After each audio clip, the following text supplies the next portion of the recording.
অসুস্থ প্রগতি 24 টিভির বার্তা প্রধান সাংবাদিক মোহাম্মদ মাসুদ রানাকে দেখতে এলেন চট্টগ্রাম মহানগর বিএনপির সাবেক সহশ্রম বিষয়ক সম্পাদক মোহাম্মদ আবু মুসা। রোববার রাতে তার বাসভবনে এসে বিএনপি নেতা আবু মুসা সাংবাদিক মাসুদ রানার খোঁজখবর নেন এবং দ্রুত আরোগ্য কামনা করেন। এ সময় 43 নং সাংগঠনিক ওয়ার্ড বিএনপির সাবেক সহসভাপতি আব্দুল হালিম, ওয়ার্ড বিএনপির যুগ্ম আহ্বায়ক সৈয়দ বাচা মিয়া, বিএনপি নেতা জাহাঙ্গীর আলম বাচা, মনির হোসেন মন মিয়া, পাঁচলাইশ থানা জাসাসের সহসভাপতি মোহাম্মদ কাইয়ুম, পাঁচলাইশ থানা স্বেচ্ছাসেবক দলের সদস্য সুমন ইসলাম, পাঁচলাইশ থানা জাসাসের সহসাধারণ সম্পাদক মোহাম্মদ বাহার উদ্দিন, প্রকাশনা সম্পাদক নজরুল ইসলাম সহ আরও অনেকে উপস্থিত ছিলেন।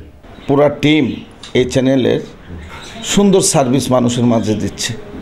আগুন লাগছে, মানুষ মৃত্যুবরণ করছে, কাউকে মেরে ফেলা হচ্ছে, গ্যাঞ্জাম হচ্ছে।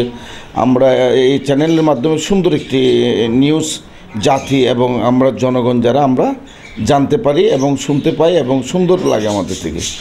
তো আমরা এই বিগত আজকে প্রায় সপ্তাহ 2 সপ্তাহ আমরা মাসুদকে আমাদের মাছ থেকে আমরা পাচ্ছি না।